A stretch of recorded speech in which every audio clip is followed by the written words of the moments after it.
अस्सलाम वालेकुम। मैं आज आपके लिए एक वीडियो लेकर आया हूँ। चलो आओ मिलकर देखते हैं और बाद में इस पर बातचीत करेंगे। शुरू करते हैं। मलका बिल्कीस एक ऐसी रानी जो अपनी कौम पर हुक्मरानी करती थी, लेकिन उसकी असल शख्सियत एक राज है।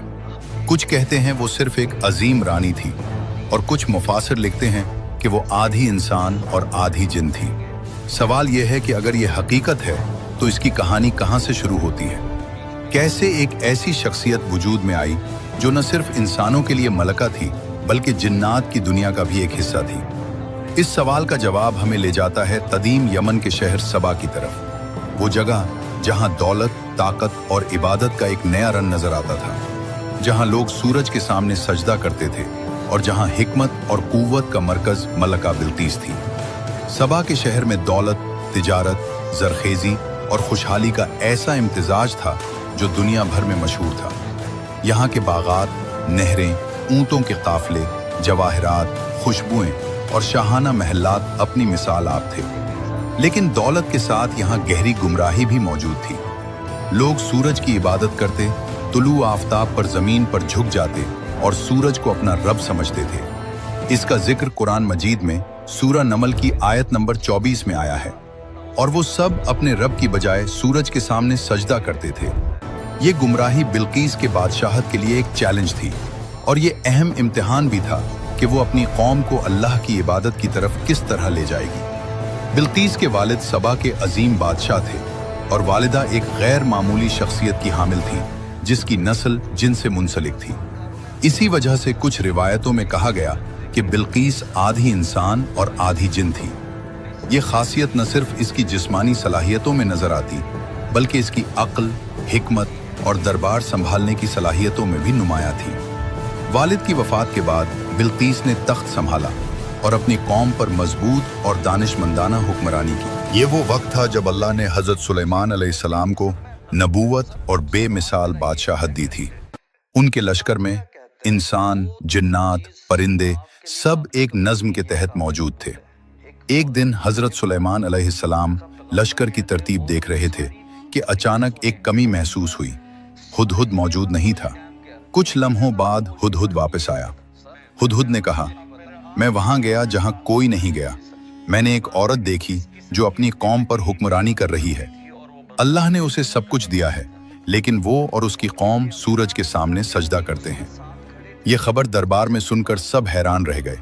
हजरत सुलेमान अलैहिस्सलाम ने फौरन फैसला किया, ये मामला ताकत से हल नहीं होगा बल्कि दावत, दलील और हिकमत से हल होना चाहिए। उन्होंने एक खत तहरीर फरमाया जो कुरान में सूरह नमल की आयत 30 से 31 में मौजूद हैं। ये सुलेमान की तरफ से है और अल्लाह के नाम से शुरू होता है जो निहायत मेहरबान, बहुत रहम करने वाला है। मुझ पर सरकशी न करो और मेरे पास फर्माबरदार होकर हाजिर हो जाओ। ये पैगाम तुम्हारे रब की तरफ से है जो जमीन व आसमान का रब है। यह खत हुदहुद के जरिए मलका बिल्कीस तक पहुंचाया गया। जब बिल्कीस ने दरबार में उसे पढ़ा तो दरबार में एक खास खामोशी छा गई। एक वजीर बोला, हमारी फौजें, हथियार, जंगजो ताकतें हैं, हम किसी की बात नहीं मानेंगे। दूसरा कहता है, हम किसी से नहीं डरते, हमें क्या खौफ। लेकिन बिल्कीस एक गहरी सोच में डूब गई। मलका बिल्कीस ने कहा, हम पहले हकीकत को जांचेंगे, ताकत से पहले दलील की जरूरत है। अगर हम फौरन लड़ाई का रास्ता इख्तियार करें तो कौम की बर्बादी मुमकिन है। उसने तहाइफ का मंसूबा बनाया ताकि मालूम हो सके कि आया ये खत दावत हकीकी है या ताकत की अलामत। तहाइफ में शामिल थे सोने के जेवरात, खुशबुएं, नायाब जवाहरात, बेहतरीन कपड़े। ये सब सामान काफिले की शक्ल में हजरत सुलेमान अलैहिस्सलाम के दरबार की तरफ रवाना हुआ। काफिला गुजर रहा था तो हर एक की नजरें उस दौलत, अजमत और शान पर थी, लेकिन उन्हें यह मालूम नहीं था कि असल मकसद ताकत की नहीं बल्कि अक्ल और इल्म की सच्ची दावत है। दरबार सुलेमान मध्यम रोशनियों, साफ सुथरी चौक, जिन्नात की तरतीब, परिंदों की आवाजों और इंसानों की संभाली हुई सफों से भरपूर था। हजरत सुलेमान अलैहिस्सलाम तलवार, ताज या सोने के माल और दौलत की बजाय इल्म और हिकमत के चिराग से जगमगा रहे थे। कासिद आगे बढ़ा और कहने लगा, ये तहाइफ मलका सबा की तरफ से हैं। उनकी इज्जत और दोस्ती का पैगाम है। हजरत सुलेमान अलैहिस्सलाम ने एक लम्हे के लिए देखा, फिर फरमाया, क्या तुम समझते हो कि मुझे माल और दौलत से खुश किया जा सकता है? जो कुछ अल्लाह ने मुझे अता किया है वो उस सबसे बेहतर है। ये अल्फाज दरबार में एक खास सुकूत ले आए। तहाइफ वहीं छोड़ दिए गए और काफिला तेजी से चल पड़ा, से वापस लौट गया। रास्ते में काफिले के दिल कांप रहे थे। उन्हें अंदाजा नहीं था कि अपनी मलका को क्या जवाब दे। उन्हें न सिर्फ तहाइफ के इनकार की खबर देनी थी, बल्कि ये भी बताना था कि हजरत सुलेमान अलैहिस्सलाम की सल्तनत कितनी अजीम है और उनकी बातों में कितनी गैर मामूली ताकत है। दूसरी तरफ हजरत सुलेमान अलैहिस्सलाम ने अपने दरबार में एक और हुक्म दिया। उन्होंने अपने वजीरों और जिन्नात से फरमाया, क्या कोई उसका तख्त मेरे सामने ला सकता है इससे पहले कि वो खुद यहाँ आए? ये मामूली सवाल नहीं था। तख्त महज एक नशिस्त नहीं, बल्कि बिल्कीस की सल्तनत और उसकी शान का मरकज था। यमन से फलस्तीन तक तख्त लाना कोई आसान काम नहीं था, लेकिन ये हजरत सुलेमान अलैहिस्सलाम का हुक्म था। एक ताकतवर जिन आगे बढ़ा और बोला, मैं ये तख्त आपके सामने ले आऊंगा, इससे पहल के आप अपनी जगह से उठें। फिर एक और शख्सियत जिसके पास किताब का इल्म था बोली, मैं ये तख्त पलक झपकते आपके सामने ला सकता हूँ। और अगले लम्हे तख्त हजरत सुलेमान अलैहिस्सलाम के सामने मौजूद था। ये मंजर वहां मौजूद सबके लिए नाकाबिल यकीन था।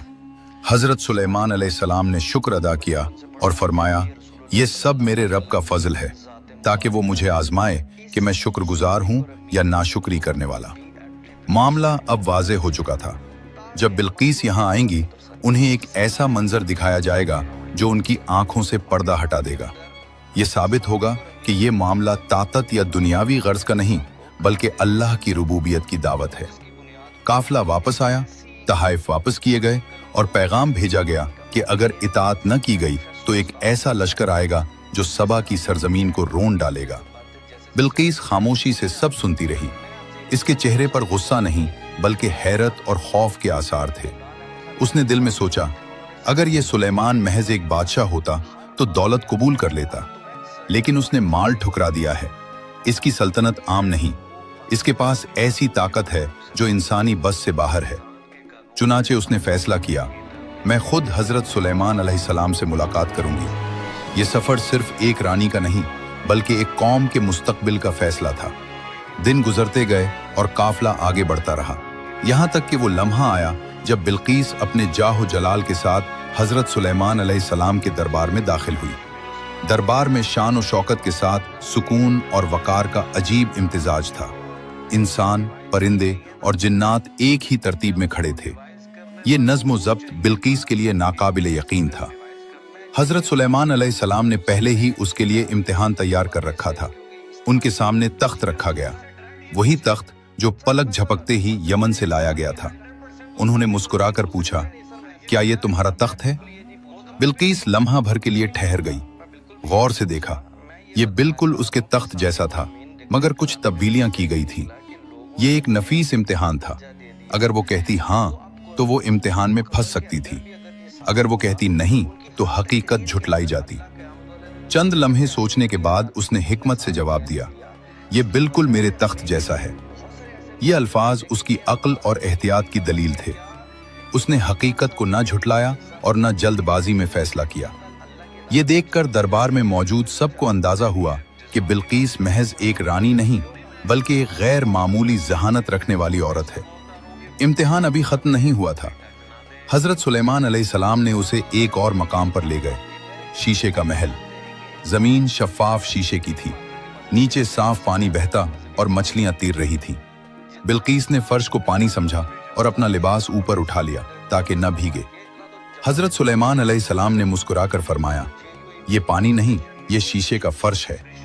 ये मंजर उसके लिए फैसला कुन था। उसने समझ लिया कि ये बादशाहत महज ताकत पर कायम नहीं, बल्कि इल्म, हिकमत और अल्लाह की कुदरत पर मबनी है। इस लम्हे उसके दिल ने झुकना शुरू कर दिया। उसने अपने लबों से कहा, मैं अल्लाह पर ईमान लाती हूँ, जो सुलेमान का रब भी है और मेरा भी। یہ الفاظ اس کے دل کے تمام غرور اور شکوک کو توڑ گئے۔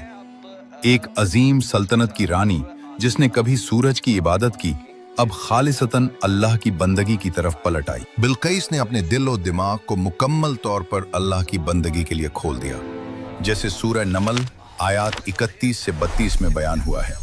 حضرت سلیمان علیہ السلام کی سلطنت اور حکمت نے یہ واضح کیا کہ دنیا کی طاقت اور دولت محض امتحان کے اوزار ہیں۔ یہ واقعہ ہمیں یہ سبق دیتا ہے کہ عقل، حکمت اور اللہ کی رہنمائی ہی حقیقی طاقت ہے۔ قوموں کی رہنمائی اور اقتدار کے استعمال میں سب سے بڑی طاقت اللہ کی رضا اور اس کی ہدایات کی پیروی ہے۔ بلقیس کا ایمان یہ ظاہر کرتا ہے کہ کوئی بھی بڑی سلطنت یا مقام اللہ کی طرف رجوع کے بغیر مکمل نہیں۔ اگر آپ ایسے دلچسپ اسلامی واقعات دیکھنا چاہتے ہیں اور ہر لمحے کی حقیقی تفصیلات کے ساتھ دیکھنا چاہتے ہیں تو ہمارے چینل کو سبسکرائب کریں۔ چلو جی، ویڈیو مکمل ہوئی، شکریہ دیکھنے کے لیے، اور ایسی ویڈیو دیکھنے کے لیے ہمارے ساتھ جڑے رہیے۔ انشاءاللہ آگے بھی آپ کو اچھی ویڈیو شیئر کرتے رہیں گے۔ اللہ حافظ۔